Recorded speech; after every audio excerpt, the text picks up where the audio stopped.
Hey there. First of all, I want to actually thank you guys for tuning in and actually like watching this. My name is Lewis. I am not a preacher, so let me put that out there. Let me take that out of the way. I'm not a preacher. I'm not here to like tell you, you're all going to hell because you're not reading the Bible and you're not like following the scripture of the Bible. So everybody's going to hell. Woe be the world. We're all gonna die. However, I have taken some time. I've recently actually found a calling in God, and I've actually recently found a kind of a connection to this strange book that eluded me for a lot of years of my life. Um, just to give you a little bit of background on myself, I wasn't always a Christian. I was actually born and raised Roman Catholic. That kind of pushed me away. As a lot of people know, there's a lot of doctrine in there, too much doctrine in some cases, and that pushed me away.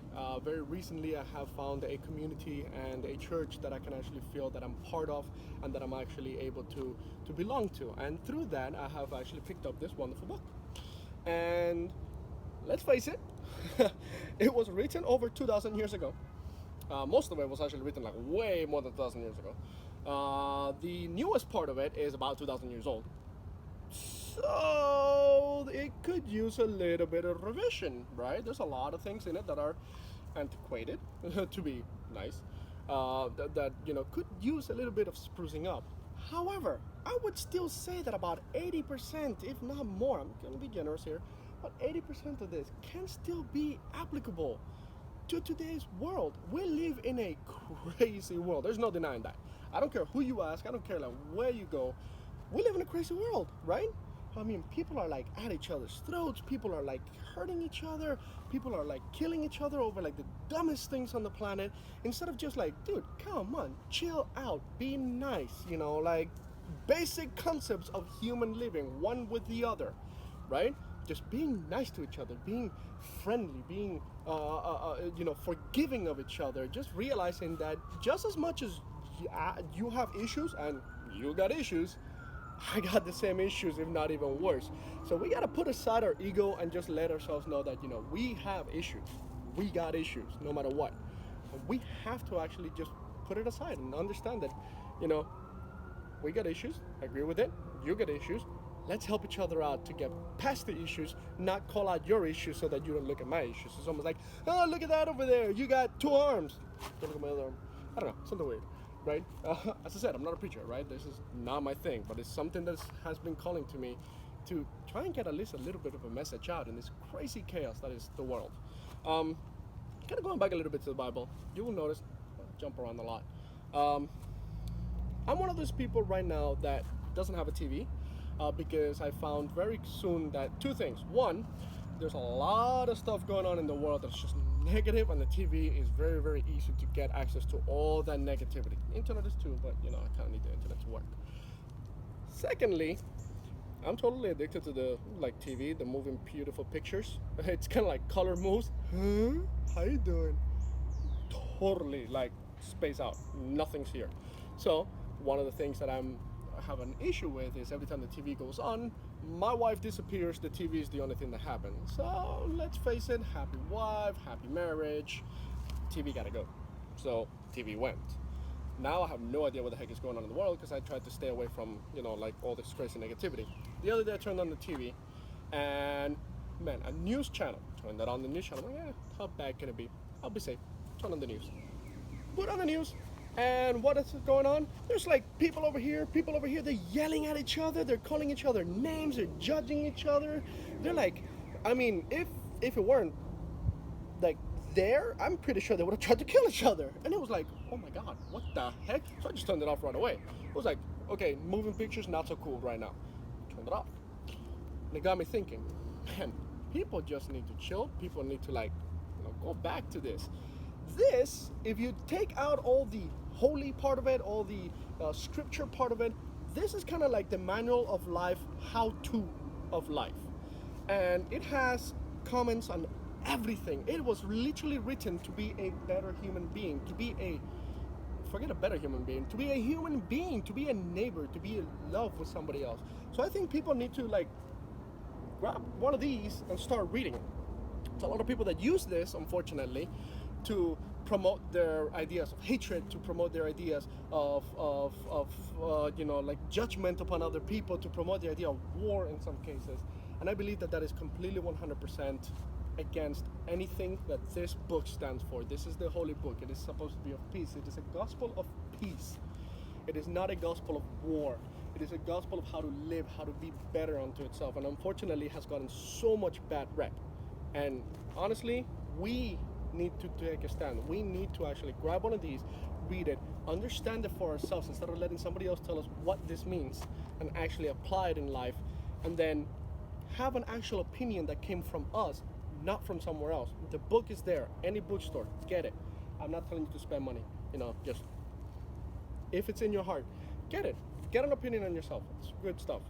However, one of the things that I want to talk to you about today is the whole idea of judging others. There's a lot of stuff in here about don't judge people. Plain and simple, right? When we judge other people, we stand against God. We stand against human nature. We're judging other people and their problems, but we're taking away from the fact that we are there with them. We have the same issues, whether we call it the same issues or not. And if we don't have those same issues, we have other issues. We got problems ourselves. We need to take care of ourselves. Funny. The first one, I want to actually put you down to Matthew 7. And in 7, Matthew 7 really literally talks about judging others, or rather, don't judge others.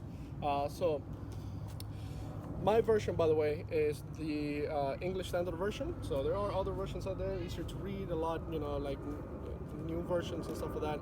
So this is just the English Standard Version scripture. And in these Matthew 7, it says, "Judge not, that you be not judged. For with the judgment you pronounce, you will be judged, and with the measure you use, it will be measured to you. Why do you see the speck that is in your brother's eye, but do not notice the log that is in your own eye?" Hello? "Or how can you say to your brother, 'Let me take the speck out of your eye,' when there's the log in your own eye? No, you hypocrite." That's his words, not mine. Just saying. "First take the log out of your own eye, and then you will see clearly to take the speck out of your brother's eye." What this part of scripture is telling me is the fact that, as I was saying, right, we have our own issues. We have so much issues, and we are very, very quick to point out somebody else's problems. We're very, very quick to point out the issues that somebody else is facing, because it's a lot easier to see problems in other people than to see it in ourselves. We all believe that we're perfect and everything, and I'm not no exception to that. I'm the first one that used to go around pointing out everybody else's problem because, hey, I am perfect. Not even close, but whatever. But that's it, right? We have to take a look at ourselves first. If we're going to really stand on ground and say you have a problem, we need to make sure that that problem is not in us. We need to make sure that we can take care of our own problems first. We need to solidify our home. We need to solidify ourselves before we go out to somebody else and be like, "Hey, you got a problem, let me deal with this, let me help you out." Now, that doesn't mean go out and don't help other people until you got all your shit together. Sorry for the word, but let's face it, right? You're never going to get all your stuff together. You're never going to get all your ducks in a row. Some duck is always going to try to leave the pack. It's the free will duck, right? So we need to at least get a path for our ducks, understand how many ducks we have, at least try and get them wrangled up, and then maybe get some helping current to get them all together, right? So once again, going back to a little bit back over here to the top of that, there's actually two things in the scripture that I actually see that are kind of fundamental. There's like two parts to the scripture that's extremely fundamental. The first part is kind of the first few lines, right? "Judge not, that you will be not judged. For with the judgment you pronounce, you will be judged. And with the measure you use, it will be measured to you." What that tells me is kind of like what you do comes back, right? Everything that goes around comes around, right? However you're judging other people, you're going to be judged back. Kind of funny. My own life is a huge example of this. I have always been a judger. I have always judged everybody else. I'm going to be completely open here. So it's not like I'm standing here like, "Oh, look at me, I'm so much better than you guys." No, man, I'm with you guys. I am right there, right front line. I'm leading the judgers, to be honest.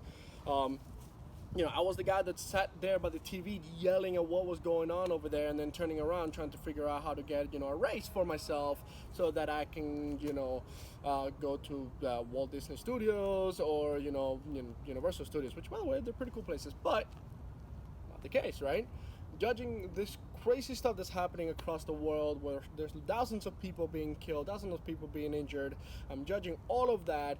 I'm yelling at people, like in my mind, I'm crucifying a bunch of those people, hoping bombs will land on them and kill them all. And then the only action that I have towards that is that. My next action is how do I get a raise so I can go to Walt Disney or, Universal Studios a lot more. Yeah, okay, that's nice. But, so putting that aside, I'm a big judger, right? And over here is always telling me that what goes around comes around. As I judge other people, I get judged back. One of my biggest pet peeves and one of my biggest judgments is intelligence. I have always considered myself to be so much smarter than everybody else, which it's stupid in itself, right? That's an oxymoron there. I'm stupidly thinking that I'm smarter than everybody else. But that was just me. So what does God do? What goes around comes around. Always consider myself smarter than everybody else. Always consider myself able to just like see a lot of things a lot better than everybody else, a lot faster, a lot better, like a lot quicker to learn things. And in some cases that may be true for math and English and things like that. But where it counts, not 100% true there, right? But I wasn't too blind to see that. So what I would see is just how fast I was at gathering book knowledge. So what does God do? God gives me a wife. Great, awesome. God gives me a wife that's smarter than me. Mulligan? No? No? So, got a wife smarter than me. So what's going on now?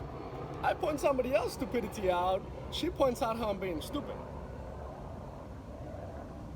Goes around, comes around. Plain and simple.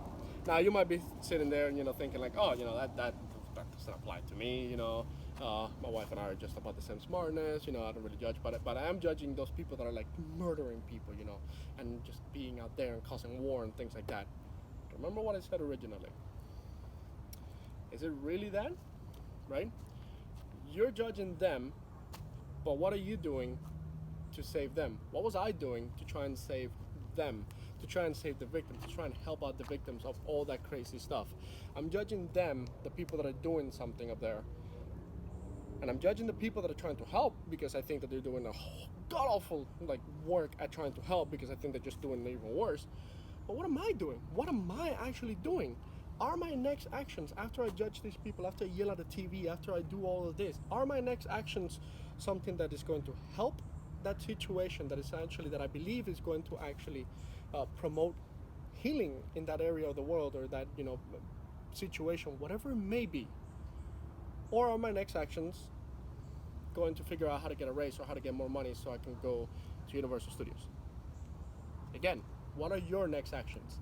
What are your thoughts? Now, this isn't saying that you're going to hell. As I said, from the very beginning, I said, I'm not here to tell you you're going to go to hell or anything like that. I'm just here to say, we got to stop thinking the way we are. We got to start actually looking at a way of actually moving forward and doing something better for the world. The second part of the scripture kind of goes along with the first part, hands together. It's the whole idea of, why do you see the speck that is in your brother's eye, but you do not notice the log that is in your own eye?